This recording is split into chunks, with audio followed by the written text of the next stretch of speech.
Good morning, Kim. Good morning, everybody else who might decide they want to look at this video. I'm going to show you kind of what I have been going through to prepare the images to put onto the DVD project. As you can see in this folder right here, these are all the images that I shot of all the different classes, and I've done some work on some of them already. Here's my file of finished folders, a folder full of finished files, I should say. And just to show you what these will look like, this is an example of one here, and this is after I've done much of the work that I'm going to show you what I go through to create some of these right now. The biggest challenge that I have is to prepare it so that it can fit on a widescreen TV, and unfortunately most of the images or most of the boards that were created were much taller than they were wide, and so my challenge is to make it much wider than it is tall, and to do that I have to isolate some of the individual images and layers and rearrange them, and then decide whether it can be read if there are names available, and then make it presentable on a widescreen or a 16 wide 9 aspect ratio. So let me just go and we'll see where I'm at right now. I think I'm up to this one right here, which is the class of 1951.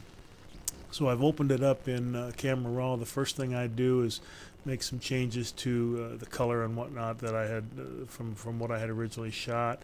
I'm going to adjust the exposure here, and I'm looking at certain things that I like, the contrast and the color and whatnot.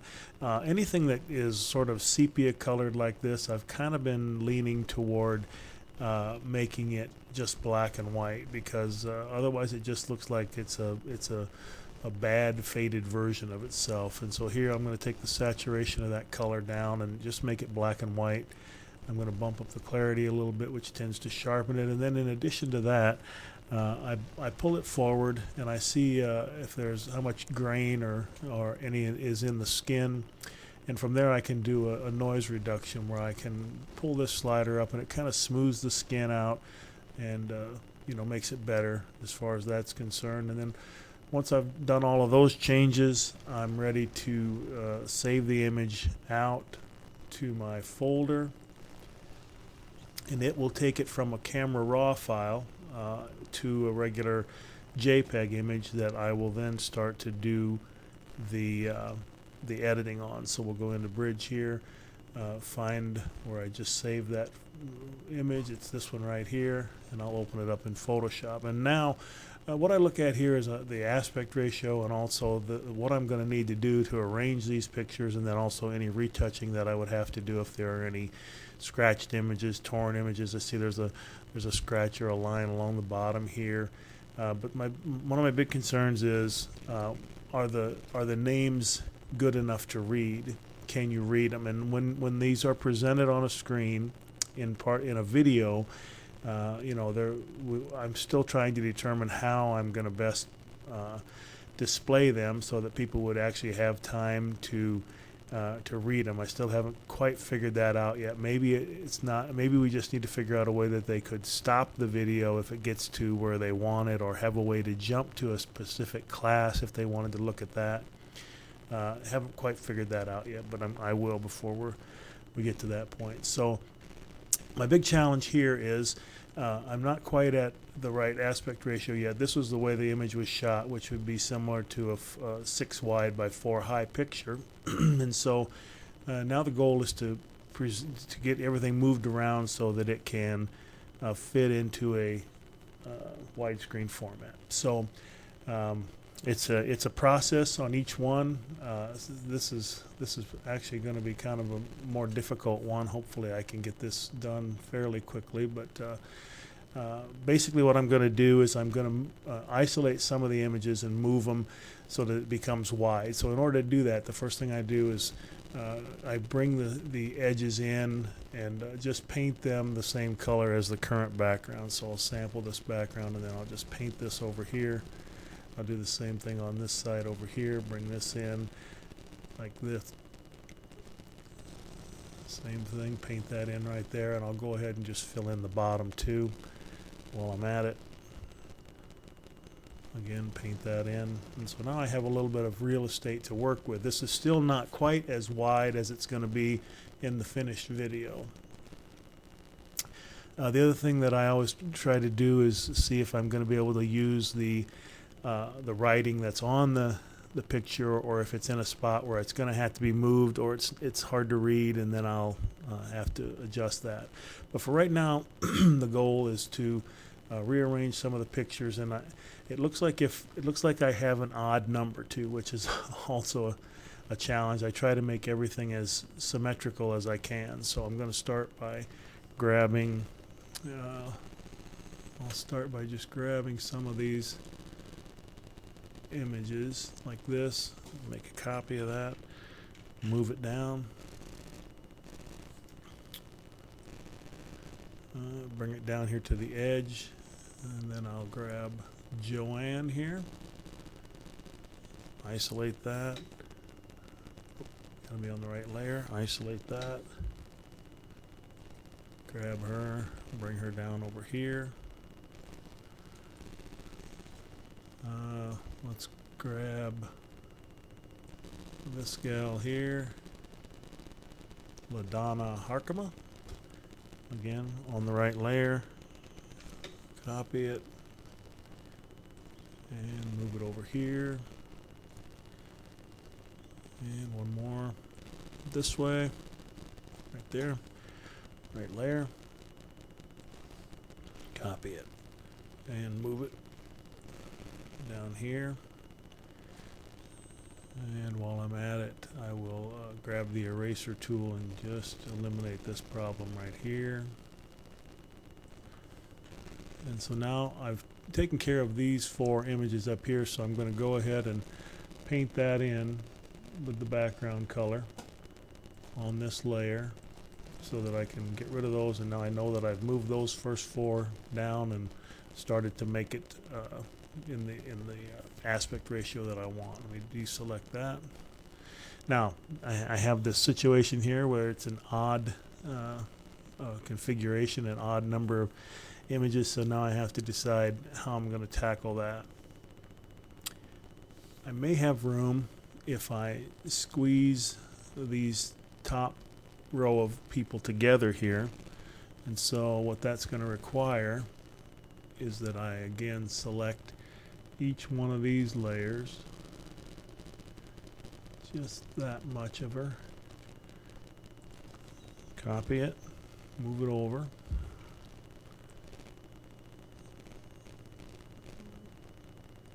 just a little bit, come down here and do the same thing with this guy, this layer. Tedious. This is why it takes so long to do this kind of thing. Now I'm able to go up, grab this gal,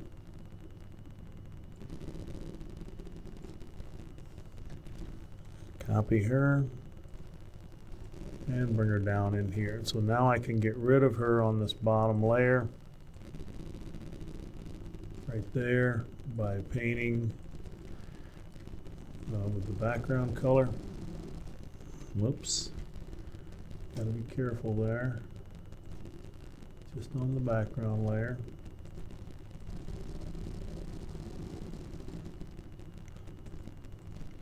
Okay, and so now also on the background layer I have these other pictures that are still back there that are the original copies of these people that you see here on the front, and so it's a matter of selecting the right layer and then going in and knowing where you're painting and isolating and getting rid of what's in the background there.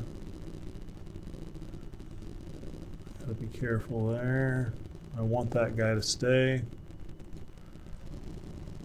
Get rid of them. It's a process here now where I'm just eliminating, and here I can take that much.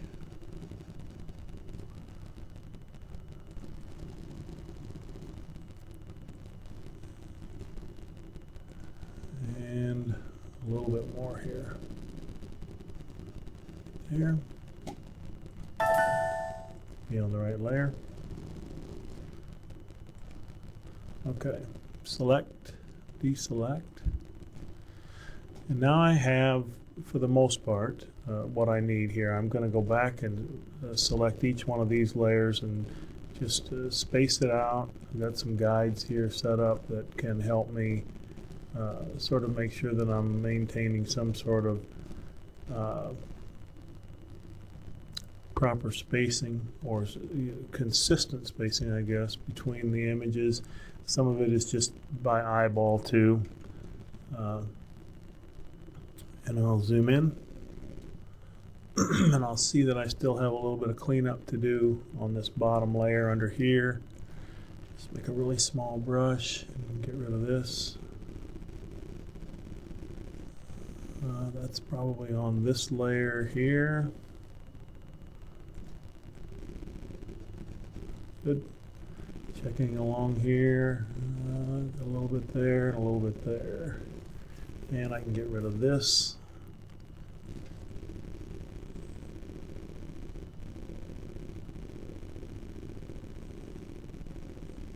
And then I'll use some contrast and levels control to kind of even out this white and gray that you see when we zoom in.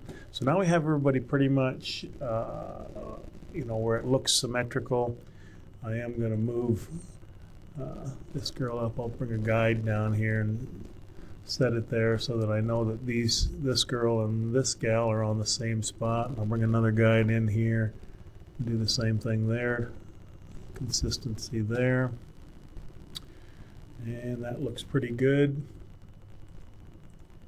And so now, once I've done all that, I have all these layers over here on the side.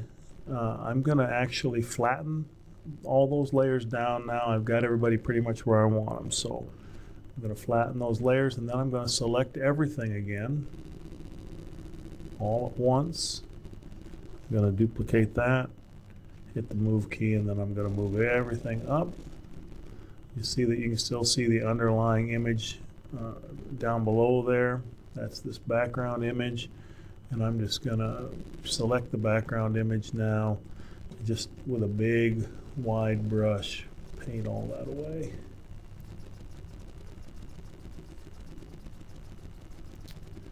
Okay, and then I'm going to flatten the image back again. We're almost to the point where I can start the retouching now. This one actually looks pretty good, with the exception of that crack along the bottom. And the kind of things that I look for are just little marks on their face. I got to be on the right. Oh, I didn't want to do that. I got to be on this layer. Select, deselect. Anything like this. Some of them are much worse than others.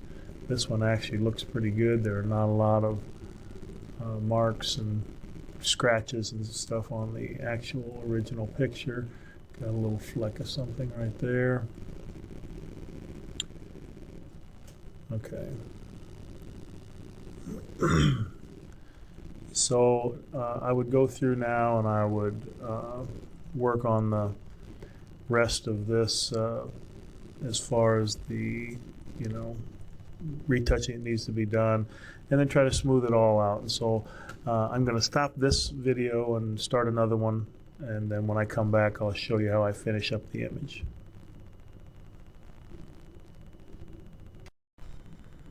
Okay, I'm back. I've done a little more retouching, and I wanted to show you I've decided that I need to further isolate the pictures to do some additional editing on the back end, and so I'm not going to show you how I did all of them, but I've done most of them. I'm going to show you the last few here. So I'm going to make my selection active there.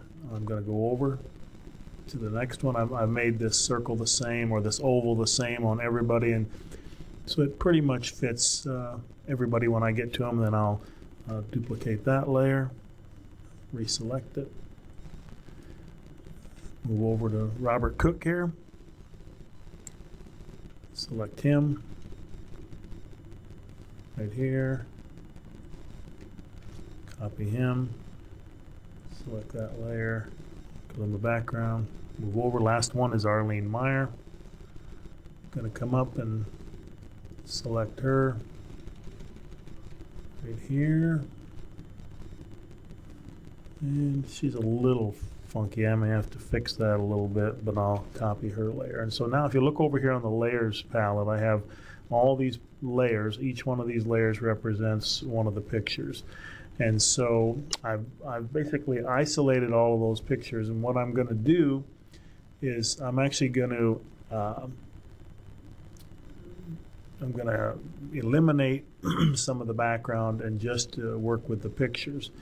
One of the things that happens is I also have to try and keep the names straight so that I can, if I need to, I can actually recreate the names by using the text creator. So I think what I'm going to do is group all these pictures first. Layer, group layers. So now I have this one layer that turns all. Now if I turn this off, you can see that I've isolated all those layers, and they're right here. I can turn them on and turn them off, but I can also select each layer individually and turn it on or turn it off. And so now I've got it where I want it to be able to basically remove the background, and then I'll have to bring up a new image that still has the names and stuff on there. I may be able to isolate this group, turn this back on, and then do a levels yeah, this might work here. Actually, what I'm trying to do is I'm trying to make the background as white as I can make it, and still keep the words, keep their names where I can read them. And so I think I've done that there. I've gotten rid of some of the schmutz in the background. And so now when I turn that layer back on, you can still read all the names, and all the background is as white as I want it to be. Here is my group layer of all the pics, and I'd like to actually create some effects on those, and so you can see I can do that to all the pictures at one time now that I have them isolated. And I'm going to create a little bit of a bevel and an emboss. Change the direction of the light here a little bit, and then I'm going to add a drop shadow right here. Blur that a little bit, and take the opacity down just a little bit. So now I've got a little bit of a shadow layer and a little bit of a sort of a three-dimensional picture style by creating that bevel. And so now that I've done that, I think I will flatten it there, and as long as I can still read everybody's name well, I've got the background whited out, I think I'm going to call that one good. I'm going to flatten that image, and now I'm ready to create the actual file that's the right size for video. And you'll see here we're going to make a 1920 by 1080 image because we're going to be doing a high definition video with all these images. So I'm going to have a new blank image, and this is the actual size that I'm going for. So from there I go back to this image that I've been working on, the higher resolution one. Select all these layers from this original image that I have been working on, and then drag this over into the new image. Find the sizing controls and bring it down to where it fits in the window. Maybe just a tiny bit smaller. I'm always looking at the quality, and also, if you'll notice that when I changed or copied it from the larger image to the smaller image, now my bevel and my shadows are bigger than I want. So I'm going to go back into this group, and I'm just going to quickly adjust those. The bevel is too big. I'm going to take the bevel down a little bit, and the shadow is too big, and I'm going to bring that way down as well. Take some of the blur off of that. Maybe just change the angle of that a little bit. And there it is. Alden class of 1951. And now I'm going to save this I'm going to close this document. I don't need that one anymore. Now I'm going to save this over the top of this one. Yeah, go ahead and replace it. And then I'm going to flatten this image. I'm going to throw out anything. I'm going to file, save as, and I'm going to go into my finals folder, and I'm going to actually change this to back to a JPEG, and I'm going to save this as 1951 image 0040 full retouch. Save it, and there it is. And now when I go back to my file, in my finals folder, there it is.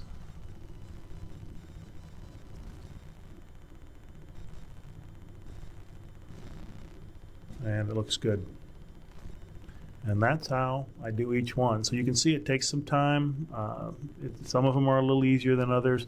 Hopefully when I get down the road a little bit, some of them were actually shot on a horizontal aspect or created on a horizontal piece of cardboard, which will make it much easier. I should be able to move stuff around a little easier.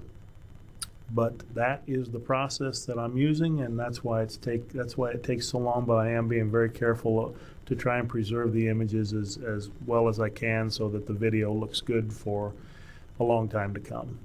So that's it. Thanks.